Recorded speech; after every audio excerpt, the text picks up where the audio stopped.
अस्सलाम वालेकुम प्यारे मेंबर्स, कैसे हैं आप सब। आपने मेरी वीडियो देखने के लिए वक्त निकाला, इसके लिए मैं आपकी बहुत शुक्रगुजार हूँ। हंसते रहिए, मुस्कुराते रहिए और खुशियाँ बिखेरते रहिए। एक इटालियन कहावत है कि अगर आप 100 साल जीना चाहते हैं तो अपने काम से काम रखें। हर किसी की ज़िंदगी में प्रॉब्लम्स होती हैं, लेकिन आप अपनी प्रॉब्लम से काम रखें। अब मुझे नहीं पता कि आप 100 साल जिएंगे या नहीं, या आप कितने साल ज़िंदा रहेंगे, लेकिन ये एडवाइस बहुत पावरफुल है कि अपने काम से काम रखो, या इसको ऐसे भी कह सकते हैं कि अपना फोकस अपने काम पर रखो।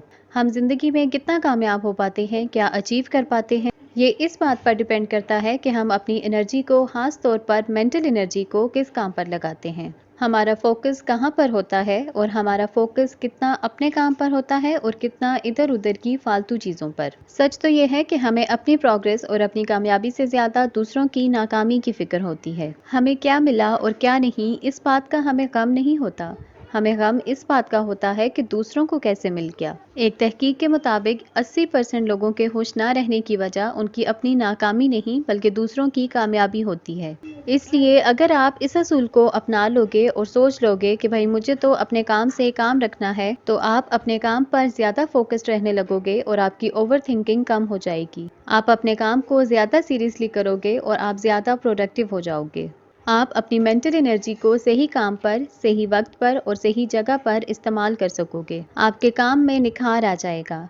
आज के दौर में हम में से ज़्यादातर लोग दूसरों की परेशानियों में परेशान हैं। वो सारा वक्त उन मसाइल को डिस्कस करते रहते हैं और उनके बारे में सोचते रहते हैं जिनका उनकी ज़ात से कोई ताल्लुक नहीं। वो अपनी सारी मेंटल एनर्जी को दूसरों के कामों पर बिला वजह ही इस्तेमाल कर लेते हैं, और जब खुद उनके अपने काम की बारी आती है तो वो उनसे नहीं हो पाता, क्योंकि वो अपना सारा टाइम और एनर्जी बर्बाद कर चुके होते हैं। अब वो परेशान हो जाते हैं और डिप्रेस हो जाते हैं और अपना कोई भी काम अच्छे तरीके से नहीं कर पाते। इसलिए दोस्तों, ज़िंदगी में कभी भी उन बातों पर ध्यान मत दें जिनका आपकी ज़ात से कोई ताल्लुक नहीं। अपनी तवज्जो उस काम पर रखें जो आपने करना है, क्योंकि अगर आप दूसरों की लाइफ पर तवज्जो देना कम करेंगे तो ही आपके पास अपनी लाइफ पर तवज्जो देने के लिए ज़्यादा टाइम होगा।